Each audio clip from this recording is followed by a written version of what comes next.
अस्सलामुअलैकुम। उम्मीद करता हूं कि आप लोग सब खैरियत से होंगे। लाइक, सब्सक्राइब और new audience bell notification all पे क्लिक करके आज की इस वीडियो को स्किप किए बगैर मुकम्मल देखिएगा। जो थंबनेल देखा ना आप लोगों ने, अगली रैली ऑयल, फर्टिलाइजर्स और बैंक्स मिलकर चलाएंगे, यानी कि बैंक्स वो सारे, यानी KC100 के हैवी वेट शेयर्स हैं कि अब के जब KC100 1,83,000 से कंटिन्यूसली गिरता हुआ आप लोगों के सामने मैं चार्ट्स लाता हूँ तो 1,82,200 पे क्लोजिंग दे दी है। आप लोगों को ये पता होना ज़रूरी है कि वॉर अभी ख़त्म नहीं हुई है ना, अभी थमी है। हो सकता है कि प्रोलॉन्ग हो, लेकिन इस प्रोलॉन्ग वॉर में आप लोगों को देखिए, मैं बाइंग ऑन डिप पे कई सारे वो शेयर्स दिलवा रहा हूं कि जो म्यूचुअल फंड्स के साथ साथ ना इंश्योरेंस मिलियन डॉलर्स की इनमें बाइंग कर रहा है, और मैंने आप लोगों को अभी तक कोई भी ऐसा बेकार शेयर दिलवाया नहीं है। और एक बात पता होना आप लोगों को बहुत ज़रूरी है कि मैंने आप लोगों के लिए जो बनाया हुआ है ना ग्रुप, इस ग्रुप में ऐड होने के बाद मैंने ये फैसिलिटी दी भी है कि मंडे से लेके फ्राइडे तक, यानी पीर से लेके जुम्मे तक, अगर आप लोग ग्रुप मेंबर है और आप लोग मार्केट टाइम में मुझसे किसी स्टॉक का सवाल करते हैं, नंबर रिपीट कर दे रहा हूँ ग्रुप में ऐड होने के लिए 03142069 व्हाट्सएप पे नंबर मेरा अवेलेबल है। आप लोगों के लिए पेड मेंबर्स के लिए 4,000 मंथली फीस है, तो ग्रुप में ऐड होने के लिए इस नंबर पे कांटेक्ट लाजमी करिएगा। और कॉल पे मुझसे आप लोग पूछ सकते हैं किसी भी स्टॉक का सवाल हो कि क्या करना बनता है इसको, मैं किससे स्विच कर लूँ। मैं पिछले दिनों बात कर लेता हूँ, तो मैंने ज़्यादा लोग हैं ना ट्रेडिंग वाले स्टॉक्स, क्योंकि वो ऊपर जा नहीं पा रहे थे और मैंने उनको लॉस में सेल करवा के वो सारे रॉक सॉलिड शेयर्स के, जबकि अभी तो वो स्टॉक्स नहीं बढ़े हैं, यानी कि अभी तो वॉल्यूम भी नहीं लगे हैं, लेकिन अब जिस तरह कि इनमें एंट्री या इंश्योरेंस है या फॉरेन कॉर्पोरेट्स हो गए या इसके अलावा इंडिविजुअल्स हो गए लगा रहे हैं, तो मुझे तो लग रहा है ग्राफ्स को और चार्ट्स को देखते हुए कि बाइंग जनरेट होने की देर है कि सारे स्टॉक्स ऊपर जाएंगे। और अगली रैली जो है ना वो यही फर्टिलाइजर के शेयर्स, बैंक के शेयर्स, इसके अलावा ऑयल मार्केटिंग कंपनीज़ के शेयर्स, ये सारे मिलकर चलाएंगे। और इस रैली से पहले पहले देखें मैं आप लोगों को लोअर रेट पे, क्योंकि वॉर लाइक सिचुएशन की वजह से ज़्यादा लोग ना शेयर्स को सेल कर रहे हैं, यानी कि होल्ड कोई भी नहीं कर रहा है। लेकिन मैं ग्रुप में आप लोगों को होल्ड करने को इसीलिए बोल रहा हूँ। देखिए, होल्ड करने से ये होता है ना, ऊपर बाइंग सेलिंग कोई कर नहीं पाएगा, ना स्टॉक को लॉस में कोई सेल कर पाएगा, तो होल्ड ही रखना है। इंशाल्लाह मैं टारगेट्स भी आप लोगों को बताऊंगा ग्रुप पे। अब बात कर लेता हूँ कि ज़्यादा लोग के सवाल ट्रेडिंग वाले स्टॉक के हवाले से आए हुए हैं कि ट्रेडिंग वाले शेयर्स के भी तो बताइए। तो मैं GHNI की ले आता हूँ सामने आप लोगों के चार्ट्स के। GHNI कहाँ ट्रेड कर रहा है? Gandhara industries limited. मैंने वैसे मना करा हुआ है कि कोई भी इसमें काम ना करे। अब तो ये 1150 रुपये से भी ऊपर निकला, 1200 रुपये तक का इसने हाई लगा दिया GHNI ने।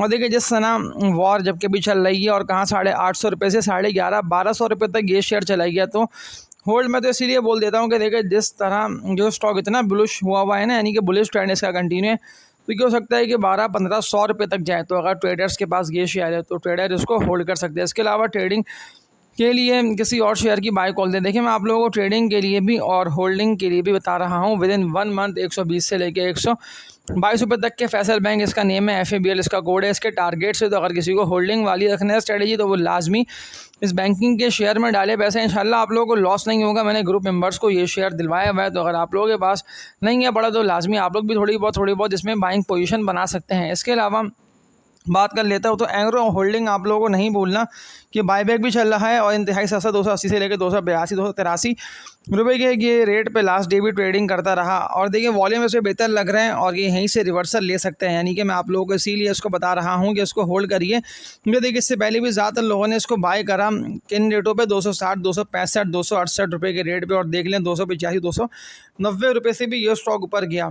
तो सिर्फ वॉर की न्यूज़ की वजह से ज़्यादातर शेयर्स गिरे हैं, तो ये भी इसीलिए गिरा। तो मैं तो आप लोगों को एंग्रो होल्डिंग में दोबारा पोजीशन बनाने को बोल देता हूं। इसके अलावा ट्रेडिंग वाले स्टॉक का सवाल आया हुआ है एक भाई का, सिनर्जी को, PK लिमिटेड सिनर्जी इसका कोड है। देखें, स्टॉक की मैंने ग्रुप मेंबर्स को अब तक कॉल नहीं दी है, लेकिन बड़ा अच्छा मौका आप लोगों के पास है सेलिंग का। 9.80 रुपये से भी ऊपर ये गया था सेकंड सेशन में, और सेलिंग का मौका है तो इसको सेल करके, इससे मेरा मशवरा है कि निकला जाए। क्योंकि 10.5 रुपये का रेट इसका ना बहुत भारी रेजिस्टेंस एरिया, आप लोगों को पता हो, ये 2.5-3 रुपये वाला शेयर था, यानी 3.5-4 रुपये वाला स्टॉक आप लोगों को 9.5-10 रुपये पे जाके ट्रेड करता दिखाई दे रहा है। 2.5-3 साल लगे इसमें, लेकिन इस 2.5-3 साल के अरसे में ये देख लें 9.5 रुपये से ऊपर जाके ट्रेड कर रहा है। तो इसको सेल करके इससे निकलने वाली करिए। इसका फ्री फ्लोट बहुत ज़्यादा है, यानी कि इसको चलाना बहुत मुश्किल है। इसके अलावा बात कर लेता हूँ तो गैल का बता दें। देखिए, गंधारा ऑटोमोबाइल लिमिटेड, गैल के भी चार्ट्स देख लेता हूँ। देखिए, वैसे तो मैंने आप लोगों को मना करा हुआ है कि ट्रेडिंग वाले स्टॉक से बचिए, लेकिन गैल की बात कर रहा हूँ तो 620 से लेकर 627 रुपये के रेट पे ज़बरदस्त वॉल्यूम के साथ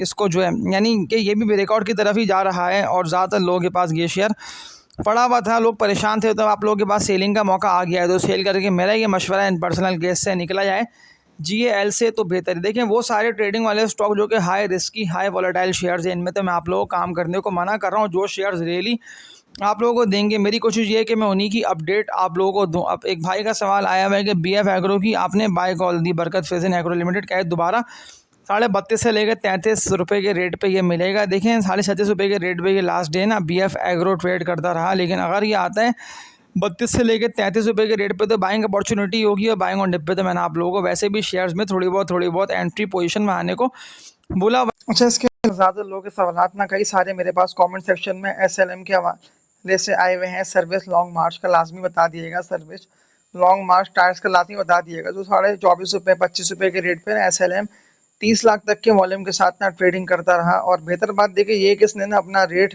यानी कि सस्टेन करा हुआ है। ये साइडवेज हो गया। जो मैं बात आप लोगों को बोलता हूँ ना कि जब शेयर साइडवेज हो जाए तो इट मीन्स कि उसमें रिकवरी आनी है। तो ज़्यादातर लोगों के पास ये शेयर पड़ा है। मैं उन लोगों से बात कर रहा हूँ कि आप लोग ना अब इसको होल्ड लगिए एसएलएम को, सर्विस लॉन्ग मार्च को, क्योंकि उसके टारगेट्स जो मुझे लग रहा है ना, सबसे पहले तो उसको विद वॉल्यूम ना इस रेजिस्टेंस एरिया को 25.5 रुपये से ऊपर ना ट्रेड कर लेना।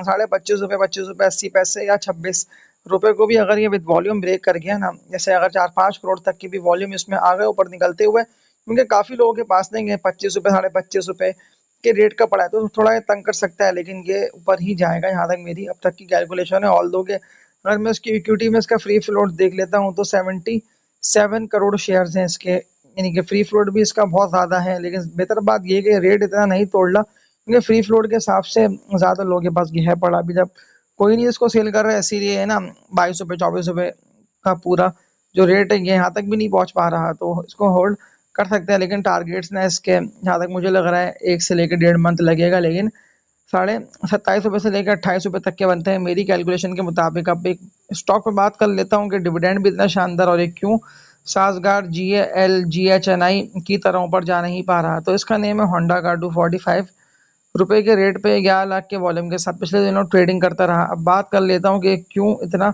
गिर रहा है, यानी कि जब से इसने डिविडेंड दिया है और ब्रेकआउट के बाद तो ये मुसलसल सेलिंग के वॉल्यूम यानी कि 275 रुपये का जो इसका भारी रेजिस्टेंस एरिया है इस रेट पे, यानी ज़्यादातर लोगों के पास ये शेयर आ गया है, क्योंकि लोग चढ़ते ही इसको मतलब इसको क्या हर स्टॉक में लोग चढ़ते ही बुलिश ट्रेंड में। मैं इसीलिए बुलिश ट्रेंड को मना करता हूँ कि बुलिश में ना चढ़ो, बेयरिश में चढ़ जाओ, बेयरिश में एक्यूमुलेट कर लो सब 25-25 लाख के 27-27 लाख के वॉल्यूम और देख लें। और अब वॉल्यूम इतने कम, यानी कि अब जो पढ़ना है वॉल्यूम अब नहीं पढ़ ले, इस रेट पे नहीं पढ़ ले, यानी कि लोगों ने इसको लिया ही हाई के रेट पे, जबकि समझदार लोग जो हैं वो इसको सेल करके इससे निकले। ज़्यादातर लोगों ने नफ़े को पक्का करा, प्रॉफिट बुक करा, लेकिन अब क्या करें, कब तक ये ऊपर जाएगा। देखिए अगर ये विद वॉल्यूम 290 रुपये से लेकर 300 रुपये के रेट पे कंटिन्यूटी के साथ ट्रेड करने लग गया ना विद वॉल्यूम, तो फिर ये 310 रुपये के बाद तो इसका ब्रेकआउट है। और फिर सीधा आप लोगों को ये ना, क्योंकि 310 रुपये मुझे इसलिए लग रहा है कि 315 320 रुपये के रेट से ये ना बहुत तेज़ी से पलट के 308 से लेकर 310 रुपये के रेट पे सेटल डाउन हुआ